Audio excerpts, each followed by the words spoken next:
চাঁদপুরের হরিণা ফেরিঘাটে এলাকায় মেঘনা নদীতে থেমে থাকা একটি জাহাজ থেকে ৫ জনের মরদেহ উদ্ধার করা হয়েছে। হাসপাতালে নেয়ার পর প্রাণ হারিয়েছেন আরও ২ জন।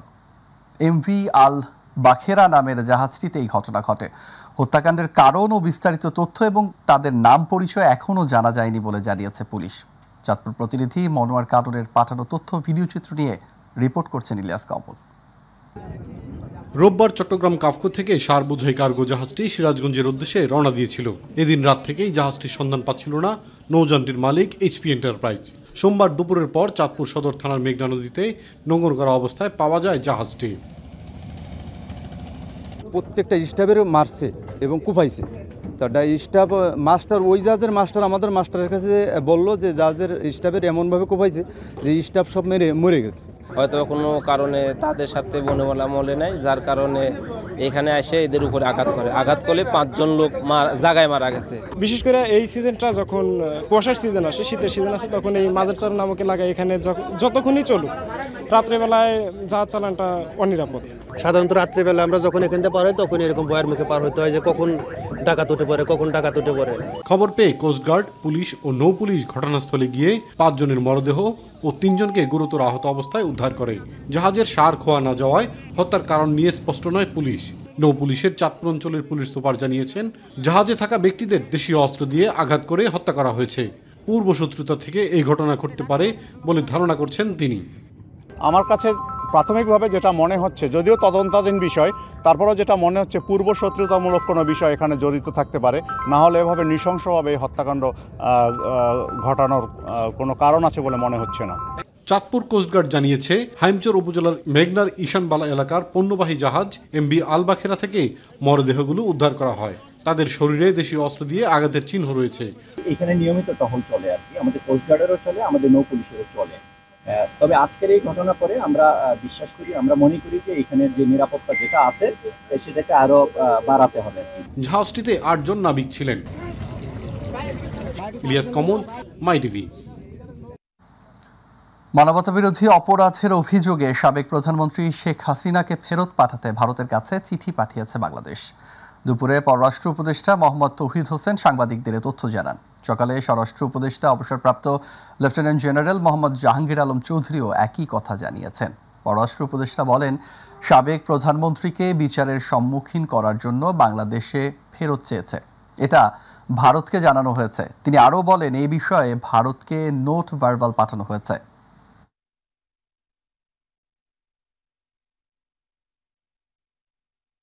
আমরা তাকে যে চাওয়া হচ্ছে ফেরত বিচার ব্যবস্থার জন্য সেটা জানিয়েছি।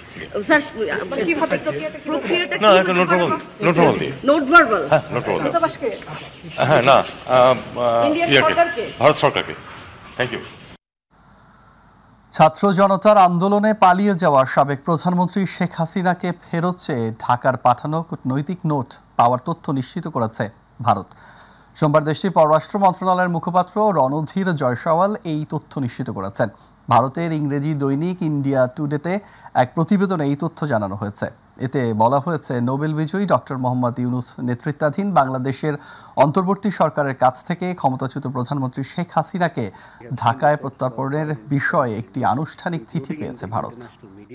You are also aware that this was discussed in both houses of parliament, so that is the point. We have seen reports about foreign interference in India.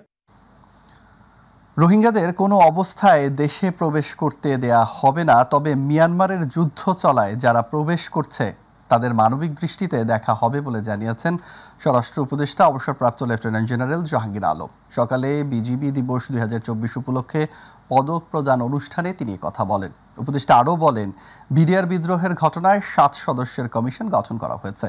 এ সময় সাবেক প্রধানমন্ত্রী শেখ হাসিনাকে ফিরিয়ে আনার প্রক্রিয়া চলছে উল্লেখ করে তিনি বলেন, বন্দি প্রত্যর্পণ চুক্তি অনুযায়ী তাকে ফেরানো যাবে। জাহিদ আহমেদ বাবুর রিপোর্ট। রাজধানীর পিলখানায় বর্ডার গার্ড বাংলাদেশের সীমান্ত সম্মেলন কেন্দ্রে বিজিবি দিবস 2024-এর এই আয়োজন। এ সময় সীমান্তে কৃতিত্বপূর্ণ কাজের স্বীকৃতি স্বরূপ 72 জন বিজিবি সদস্যকে প্রদান করা হয় সম্মাননা পদক। অনুষ্ঠানের প্রধান অতিথি স্বরাষ্ট্র উপদেষ্টা জাহাঙ্গীর আলম চৌধুরী বিজিবিকে সীমান্তের অত্যন্ত প্রহরী হিসাবে দায়িত্ব পালনের আহ্বান জানান। সাংবাদিকদের এক প্রশ্নের জবাবে রোহিঙ্গাদের কোনো অবস্থায় দেশে প্রবেশ করতে দেওয়া হবে না বলে জানান তিনি। যারা মুক্তিযোদ্ধাদের হেনস্থ করবে তাদের আইনের আওতায় আনা হবে বলেও জানান লেফটেন্যান্ট জেনারেল জাহাঙ্গীর আলম চৌধুরী। কিছু সংখ্যক তো দুষ্কৃতিকারী সব জায়গায় রয়ে গেছে এবং যেই দুষ্কৃতিকারী তাকে হেনস্থা করছে তাদের আমরা আইনের আওতায় অবশ্যই নিয়ে আসবো। পরে খেতাবপ্রাপ্ত বীর মুক্তিযোদ্ধা পরিবারকে শুভেচ্ছা উপহার তুলে দেন অন্তর্বর্তীকালীন সরকারের স্বরাষ্ট্র উপদেষ্টা। জাহিদ আহমেদ বাবু, মাই টিভি, ঢাকা।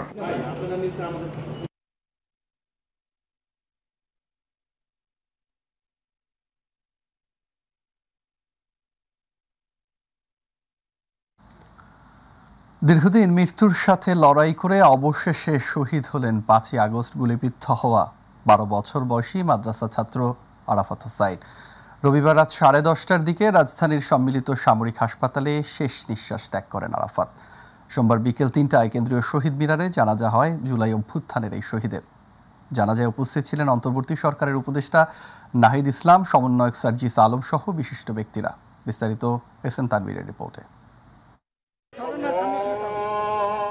গত 5 আগস্ট উত্তরার আজমপুর পূর্ব থানার সামনে গুলিবিদ্ধ হন আরাফাত। প্রায় 4.5 মাস সিএমএইচে ভর্তি থাকার পর রোববার রাতে মারা যান তিনি। জানা যায় আরাফাতের বাবা বলেন, যে কারণে এত মানুষের প্রাণ গেল তার প্রকৃত বিচার করতে হবে। আমরা চাই এই দেশ সুন্দর এবং শৃঙ্খলা, আর যারা এই দেশের জন্য গুলিবিদ্ধ হয়ে শহীদ হয়েছে প্রত্যেকের জন্য শহীদের মর্যাদা যেন যতদিন বাংলাদেশ থাকে সুস্থ বাংলাদেশ এবং শহীদের মর্যাদার জন্য পায়, এরকম কোনো মায়ের সন্তান যেন না হারায়। জানাজায় অংশ নিয়ে অন্তর্বর্তীকালীন সরকারের তথ্য সম্প্রচার উপদেষ্টা নাহিদ ইসলাম বলেন, খুনি হাসিনাকে দেশে ফিরিয়ে এনে বিচার করা হবে। আর সমন্বয়ক সার্জিস আলম বলেন, শহীদের সংখ্যা দিন দিন বাড়ছে, তাদের স্বপ্নকে যেন আমরা কোনোভাবেই ভুলে না যাই।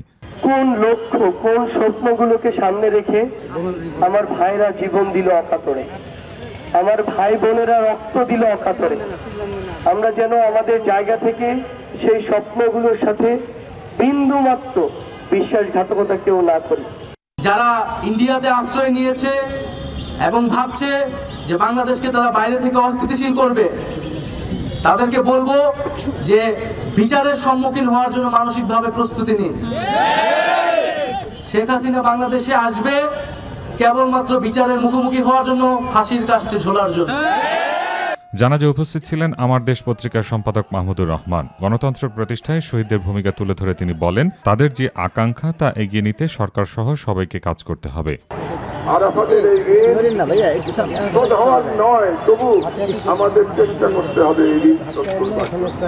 এসএম তানভীর, মাই টিভি। যেসব বিষয়ে জাতীয় ঐক্যমত আছে সেসব সংস্কার কার্যকর করার মৌখিক অনুমতি দিয়েছেন প্রধান উপদেষ্টা ও সংস্কার কমিশন, এমনটা জানিয়েছেন আইন উপদেষ্টা ডক্টর আসিফ নজরুল। সকালে রাজধানীর সিডাফ সেন্টারে এক আলোচনা সভায় সব কথা বলেন তিনি। আইন উপদেষ্টা বলেন, বিচার বিভাগের হাতে অসীম ক্ষমতা থাকা সত্ত্বেও পূর্বের তারা সেই ক্ষমতার সঠিক উপায় কাজে লাগাননি। তো আওয়ামী আমলে একটা প্রবণতা চালু হয়েছিল, দোষী সাব্যস্ত হওয়ার আগেই, অপরাধের বিচার হওয়ার আগেই দিনের পর দিন জামিন নাকচ করে মাসের পর মাস, বছরের পর বছর জেলে রাখা। মানে বাংলাদেশের জুডিশিয়ারি হয়ে গিয়েছিল নির্যাতন, নিপীড়ন এবং মানবাধিকার লঙ্ঘনের একটা হাতিয়ারে পরিণত করা হয়েছিল এটাকে। তা আমি একজন খুব সাধারণ মানুষ মনে করি নিজেকে। আমি সবসময় বলতাম, দেশে যদি সুষ্ঠু নির্বাচন হয় তাহলে বিচার বিভাগ কখনো এত নির্মম, এত নিপীড়কে পরিণত হতে পারে না। বাংলাদেশে যে অত্যাচারী দলগুলো আছে, শাসক দলগুলো, তারা এতটা অত্যাচারী হতে পারে না। এটা আমরা 91-এ দেখেছি, 96-এ দেখেছি, 2001-এ দেখেছি। যখন নির্বাচন বলে কিছু না থাকে, আমার তো কারো কাছে জবাব দিতে হয় না, ইচ্ছা মতো নির্যাতন শুরু হয় তখন। এটা একটু বলে রাখলাম, সব সংস্কারের মূলে যেন আমাদের নির্বাচন ভাবনা থাকে, স্মুথ ট্রানজিশন অফ পাওয়ার হতে হবে। এটা হচ্ছে সবচেয়ে ফান্ডামেন্টাল শর্ত। গণতন্ত্র বলেন, মানবাধিকার বলেন, আইনের শাসন বলেন, এটা হচ্ছে বেজ। ভোটের অধিকার ও সামাজিক ন্যায় বিচার প্রতিষ্ঠায় আবারও 5 আগস্টের মতো জনগণকে রাজপথে নেমে আসার আহ্বান জানিয়েছেন বিএনপির মহাসচিব মির্জা ফখরুল ইসলাম আলমগীর। বিকেলে ঠাকুরগাঁওয়ের শিবগঞ্জ ডিগ্রি কলেজ মাঠে বিএনপির সমাবেশে তিনি এমন মন্তব্য করেন। এদিকে পৃথক এক আলোচনা সভায় বিএনপির সিনিয়র যুগ্ম মহাসচিব রুহুল কবির রিজভী আহমেদ বলেছেন, রাতের আধারে সংস্কারের মাস্টার প্ল্যান করা হলে তা জনগণের কাছে বিশ্বাসযোগ্য হবে না। ইউসুফ আলী রিপোর্ট। ঠাকুরগাঁয়ের শিবগঞ্জ ডিগ্রি কলেজ মাঠে সমাবেশের আয়োজন করে সদর উপজেলা বিএনপি। সমাবেশে বিএনপির মহাসচিব মির্জা ফখরুল ইসলাম আলমগীর বলেন, ভোটের অধিকার ও ন্যায় বিচার আদায়ে সবাইকে আবারও রাজপথে নেমে আসতে হবে। দেশে সংস্কার চান নাকি হাসিনার নৌকায় যাবেন, সিদ্ধান্ত জনগণের। ফ্যাসিস্ট হাসিনার অপকীর্তি বর্ণনা করতে চাই, সারাদিন বর্ণনা করলেও শেষ হবে না। সে চুরি করছে, 28,000 কোটি টাকা লুট করে একটা লোক নিয়ে গেছে।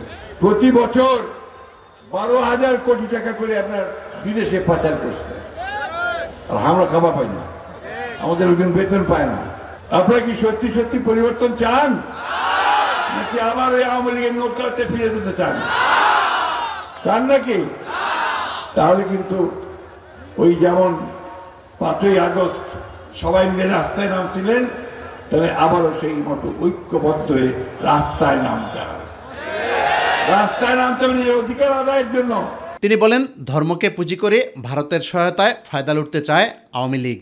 ভারতে বসে তুমি বিভিন্ন দেশে আবার বাঙালি মানুষদেরকে, বাঙালিকে বিভ্রান্ত করার চেষ্টা করছে।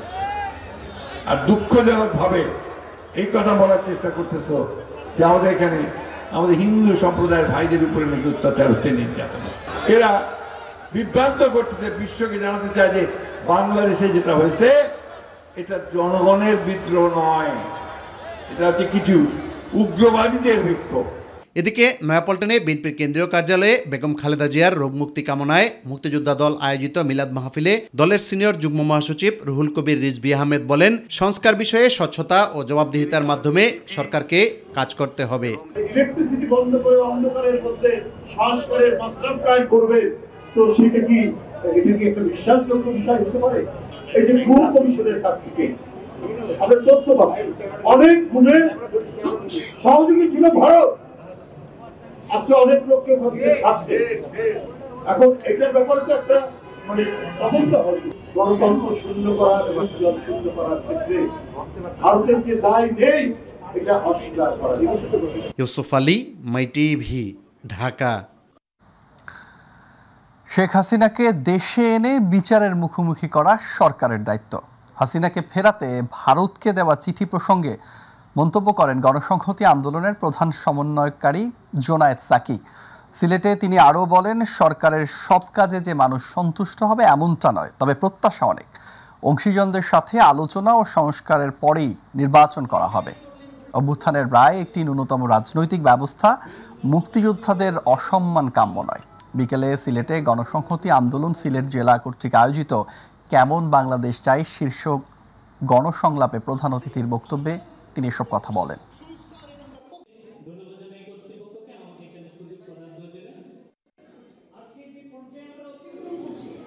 এর মধ্যে তাদের অনেকগুলো সাফল্য আছে, কিন্তু একই সাথে আইনশৃঙ্খলা পরিস্থিতি, দ্রব্যমূল্য, এইসব বিষয়ে এখনও মানুষের ক্ষোভ আছে এবং নিয়ন্ত্রণের জায়গাগুলোতে এখনও পর্যন্ত নানা দুর্বলতাও দেখা যাচ্ছে।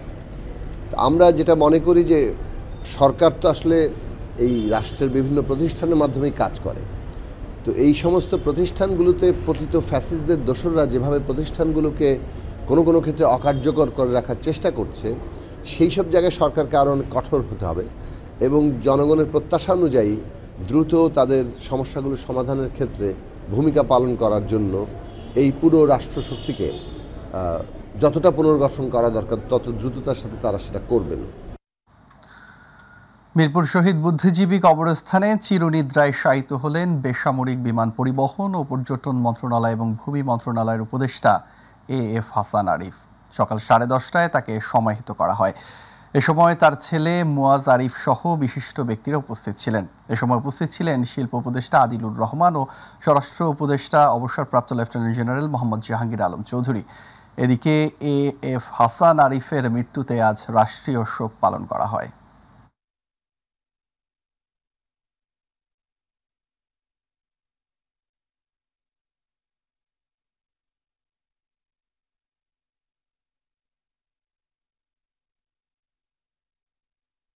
আইনজীবী হিসাবে উনি কীরকম সেটা তো বাংলাদেশ মানুষ সবাই জানে।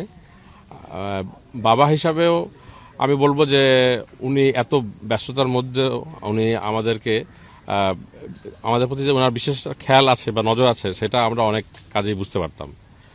তো আজকে উনি নেই আমাদের মাঝে, তবে আমি দৃঢ়ভাবে বিশ্বাস করি ওনার কারণে মানুষ যত উপকৃত হয়েছে এবং যত রিপোর্টেড কেস রয়েছে তার দ্বারা আমাদের সমাজ এবং আইন ব্যবস্থা সমৃদ্ধ হবে এবং উপকৃত হবে। এবং আপনাদের সবার কাছে বিনীত অনুরোধ করবো আপনারা ওনাদের সবাইকে দোয়া করতে বলবেন। কোনোভাবেই ঠেকানো যাচ্ছে না রোহিঙ্গা শরণার্থীদের অনুপ্রবেশ। আগে আসা রোহিঙ্গাদের ফেরত পাঠানো নিয়ে আন্তর্জাতিক অঙ্গনে দেন দরবারের মধ্যেই নতুন করে আসছে শরণার্থীরা। এই জটিল সমস্যা সমাধানে বিগত সরকারের পরিকল্পনায় ভুল ছিল উল্লেখ করে আন্তর্জাতিক সম্পর্ক বিশ্লেষক অধ্যাপক ডক্টর ইমতিয়াজ আহমেদ বলেছেন, সংকট মোকাবেলায় বিকল্প চিন্তা করতে হবে। এস এম আরিফের রিপোর্ট। সীমান্তে কোনোভাবেই ঠেকানো যাচ্ছে না রোহিঙ্গা অনুপ্রবেশ। সরকারি তথ্য মতে গত 2 মাসে রাখাইন থেকে নতুন করে বাংলাদেশে আশ্রয় নিয়েছে প্রায় 60,000 রোহিঙ্গা। দীর্ঘ সময় ধরেই বাংলাদেশে আশ্রয়ে আছে প্রায় 22 লাখ রোহিঙ্গা শরণার্থী। নানা সময়ে সিদ্ধান্ত নিলেও এখনও তাদের প্রত্যাবাসন করা সম্ভব হয়নি। তার উপর সীমান্তের ওপারে দীর্ঘ লড়াই সংঘাতের পর মিয়ানমারের রাখাইন রাজ্যের অনেক এলাকার নিয়ন্ত্রণ নিয়েছে আরাকান আর্মি। তাতে রাখাইনে অবস্থানরত রোহিঙ্গাদের নিয়ে তৈরি হচ্ছে নতুন আশঙ্কা। ক্রিটিক্যাল যেই এলাকাগুলো সেগুলো তারা দখলে রাখবে, তারপর কি হবে সেটা দেখা যাচ্ছে। কারণ আরাকান আর্মিও বড় আকারে তারা তাদের সার্বভৌমত্ব হয়তো বাড়াতে চাচ্ছে, কিন্তু স্বাধীন দেশ চাচ্ছে এটা কখনোই কিন্তু তারা বলেনি। তারাও ভালো করেই জানে যে ওই মিয়ানমারের মধ্যেই থাকতে হবে, কিন্তু তারা চাচ্ছে আরও বড় আকারে যেন তাদের অধিকারটা যেন আরও প্রতিষ্ঠিত হয়। রোহিঙ্গা সমস্যার সমাধানে কার্যকরী পদক্ষেপ নিতে পারেনি বিগত সরকার, এমন মন্তব্য করে এই আন্তর্জাতিক সম্পর্ক বিশ্লেষক জানান, সংকট মোকাবিলায় করতে হবে বিকল্প চিন্তা। অনেকের কিন্তু আলাদা ফ্ল্যাগ আছে, এমনকি আলাদা মিলিটারি আছে, তারপর একটা দুটোর আবার আলাদা কারেন্সিও আছে। তো এরকম যেহেতু একটা মিয়ানমার, আমাদের যেটা প্রথম থেকেই ভুল হয়ে গেছে, এই ফ্র্যাগমেন্টেড সোভারেন্টি যেটাকে বলছি বা খণ্ডিত সার্বভৌমত্ব, এটা জেনেই কিন্তু তাদের সাথে আমার কাজ করা উচিত ছিল প্রথম থেকেই। সেই জায়গায় একটা আমাদের দিক থেকে ঘাটতি ছিল। সরকার লেভেলে হয়তো এক ধরনের সম্পর্ক থাকতে পারে বা নেগোসিয়েশন চলতে পারে, কিন্তু যেটা উচিত ছিল আমাদের দিক থেকেও সেটা অন্য যে ট্র্যাকগুলো আছে, ট্র্যাক 2, ট্র্যাক 3, এগুলো বাড়ানো উচিত ছিল। অল্প সময়ে রোহিঙ্গা সংকট নিরসন সম্ভব নয় উল্লেখ করে অধ্যাপক ইমতিয়াজ আহমেদ জানান, মিয়ানমারের সব পক্ষের সাথেই সম্পর্ক উন্নয়ন জরুরি।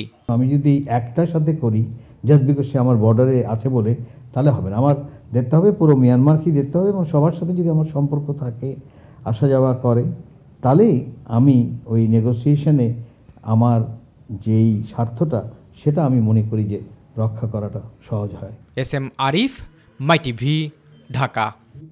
খ্রিস্টান ধর্মাবলম্বীদের সবচেয়ে বড় ধর্মীয় উৎসব বড়দিনকে ঘিরে ঢাকায় সাজ রব। উৎসব পালনে প্রস্তুত হচ্ছে গির্জাগুলো। গোশালা, ক্রিসমাস ট্রি, যজ্ঞবেদী সাজানো হচ্ছে বর্ণিল সাজে। উৎসব উপলক্ষে বড়দিনের বাণী দিয়েছেন আর্চবিশপ বিজয় এন.টি. ক্রুজ। বাণীতে ছাত্র জনতার বিপ্লবকে নতুন স্বপ্ন আখ্যা দিয়ে তিনি জানান, বাংলাদেশ হবে গণতান্ত্রিক, অসাম্প্রদায়িক, ধর্মনিরপেক্ষ, উন্নত একটি দেশ। প্রতিবারের মতো এবারও গির্জায় সকল অনুষ্ঠান নির্বিঘ্নে সম্পন্ন হবে বলেও প্রত্যাশা করেন archbishop.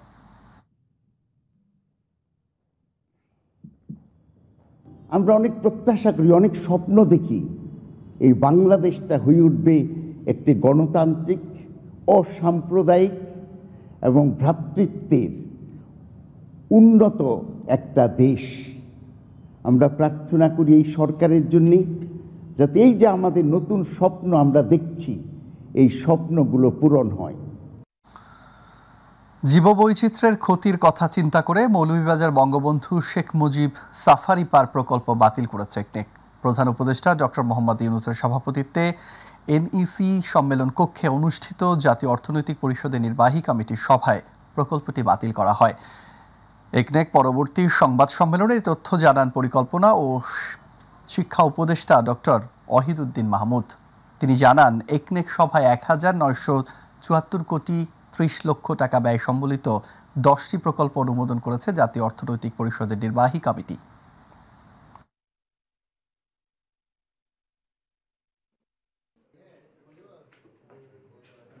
Bangabandhu Sheikh Mujib safari park Moulvibazar, এটাকে বাদ দেওয়া খুব সোজা, কারণ এই অঞ্চলটা হলো একটা আমাদের নিজেদের দেশীয় আইন অনুযায়ী একটা জীববৈচিত্র্যের সংরক্ষিত এলাকা, এবং এখানে যদি একটা ইকো পার্ক করা হয় পর্যটনের জন্য, তাহলে কিন্তু সমীক্ষা করে দেখা গেছে যে এই জীববৈচিত্র্য, বিশেষ করে হাতিদের চলাফেরা এবং অন্যান্য যেই জীবজন্তু আছে যত প্রজাতির, এগুলোর ভীষণ ক্ষতি হবে।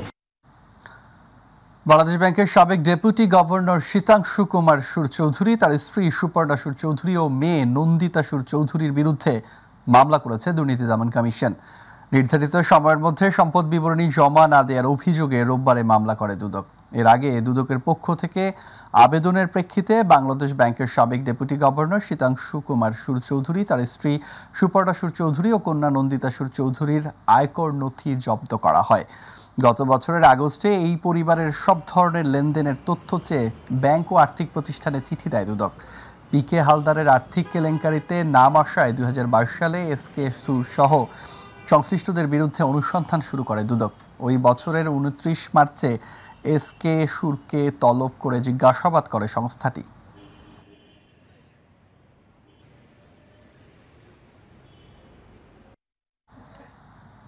গেল 24 ঘন্টায় রাজধানীর বিভিন্ন এলাকায় অভিযান চালিয়ে 93 জন ছিনতাইকারীকে গ্রেফতার করেছে পুলিশ। রাজধানীর মিন্টো রোডে ডিএমপি মিডিয়া সেন্টারে এক সংবাদ সম্মেলনে এ বিষয়ে বিস্তারিত জানান অতিরিক্ত police commissioner SN Mohammad Nazrul Islam. বলেন, ছিনতাই ও চাঁদাবাজি বন্ধে পুলিশের বিশেষ অভিযান চলছে। ছিনতাই বেড়ে যাওয়ায় পুলিশের ঊর্ধ্বতনরা মাঠ পর্যায়ে রাতভর তৎপর রয়েছে বলে জানান তিনি। গ্রেফতার ছিনতাইকারীরা যাতে সহজে জামিন না পায় সে বিষয়ে পুলিশের প্রসিকিউশন শাখাকে নির্দেশনা দেয়া হয়েছে বলেও জানান এই পুলিশ কর্মকর্তা।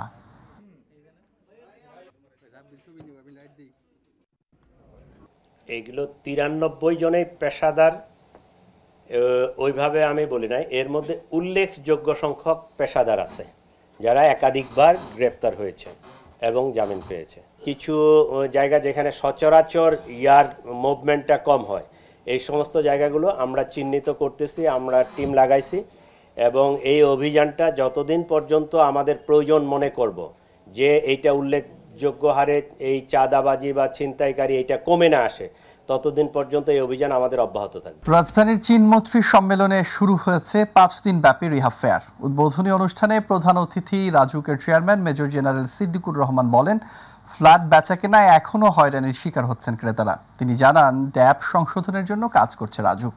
এবারের মেলায় 2 শতাধিক প্রতিষ্ঠান অংশ নিয়েছে। আরও জানাচ্ছেন রাকিব হাসান। প্রায় 2 বছর বন্ধ থাকার পর আবারও আয়োজন করা হয়েছে রিহাব ফেয়ার। রাজধানীর চীনমৈত্রী সম্মেলন কেন্দ্রে 5 দিনব্যাপী এই মেলার উদ্বোধন করেন রাজুকের chairman major general Siddiqur Rahman. উদ্বোধনী অনুষ্ঠানে ফ্ল্যাট বেচাকেনায় হয়রানি বন্ধে ব্যবস্থা নিতে রিহাবের প্রতি আহ্বান জানান তিনি। সরকারের পক্ষ থেকে, রাজুকের পক্ষ থেকে, আমাদের রিহাবের পক্ষ থেকে সবাই মিলে এমন বাসস্থান করি যেখানে আলু বাতাস যাবে এবং আপনারা ওখানে ছাদ বাগান করবেন, পরিবেশটা রক্ষা হবে, বায়ু দূষণ করব না, এবং আমাদের যে ময়লাগুলো হয় বিল্ডিংয়ের, এগুলো একটা সুন্দর সিস্টেমের মাধ্যমে আমরা যেন ওর মাধ্যমে বিদ্যুৎ উৎপাদন করতে পারি এবং সুন্দর পরিবেশ রেখে আমাদের নেক্সট জেনারেশনকে একটা ভালো পরিবেশ দিয়ে যেতে পারি, সেই লক্ষ্যে যেন আমরা সবাই মিলে কাজ করি। জিনিসপত্রের দাম বেড়ে যাওয়ায় আবাসন খাতের অগ্রগতি থেমে গেছে বলে অভিযোগ করেন আবাসন ব্যবসায়ীরা। রিহাবের মাননীয় প্রেসিডেন্ট জনাব মোহাম্মদ ওয়াহিদুজ্জামান স্যার। মেলার উদ্বোধন শেষে বিভিন্ন স্টল ঘুরে দেখেন রাজুকের চেয়ারম্যান। এবারের মেলায় বিভিন্ন অফার নিয়ে আশিয়ান সিটি সহ 2 শতাধিক আবাসন প্রতিষ্ঠান অংশ নিয়েছেন। ব্যবসায়ীদের প্রত্যাশা, মেলার মাধ্যমে দেশের আবাসন খাত আবারও ঘুরে দাঁড়াবে। কিস্তিতে যদি কেউ বুকিং দেয় সেটাতে 20% ডিসকাউন্ট, আর এর সাথে বুকিং দিলে আমরা ল্যাপটপ দিচ্ছি, অ্যাপেলের ল্যাপটপ, এবং আশা করি আমরা ভালো রেসপন্স পাবো এই অফারের মাধ্যমে। গত 2 বছর আমরা রিহাব ফেয়ার পাইনি, যেটা তো এইবার আমরা ইনশাল্লাহ আলহামদুলিল্লাহ যথেষ্ট সাড়া দেখছি। নতুন গভর্নমেন্টের অনেক আশা আকাঙ্ক্ষা আছে, ওনারা অনেক নির্দেশনা দিয়েছেন। রাকিব হাসান, মাই টিভি, ঢাকা। এবার প্রবাসের খবর।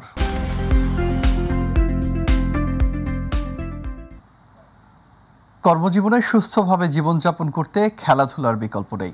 বাংলাদেশের মহান বিজয় দিবস উপলক্ষে বাংলাদেশ প্রবাসী অধিকার পরিষদ কুয়েতের উদ্যোগে প্রীতি ফুটবল টুর্নামেন্ট ফাইনাল খেলায় একথা বলেন আয়োজক সংগঠনের নেতৃবৃন্দ। কুয়েত প্রতিনিধি আলামিন রানা জানান, রিগা স্টেডিয়ামে পুরস্কার বিতরণ অনুষ্ঠানে শফিকুল ইসলামের সঞ্চালনায় সংগঠনের সভাপতি বিল্লাল পাটোয়ারির সভাপতিত্বে ভার্চুয়াল বক্তব্য রাখেন বাংলাদেশ প্রবাসী অধিকার পরিষদের প্রধান উপদেষ্টা নুরুল হক নূর। প্রধান অতিথি ছিলেন বাংলাদেশ প্রবাসী ফুটবল ফেডারেশন কুয়েতের সভাপতি জায়েদুর রহমান জায়েদ। বিশেষ অতিথি ছিলেন ইউনুস মাহমুদ, রিয়াজউদ্দিন, রবিউল হক, আমানুল্লাহ আমান, শহীদুল ইসলাম ও আসাদুজ্জামান। খেলায় 4-1 গোলে আহমদিয়া ক্লাবকে পরাজিত করে চ্যাম্পিয়ন হয় ফারওয়ানিয়া ক্লাব। পরে দুই দলের মাঝে পুরস্কার বিতরণ করা হয়।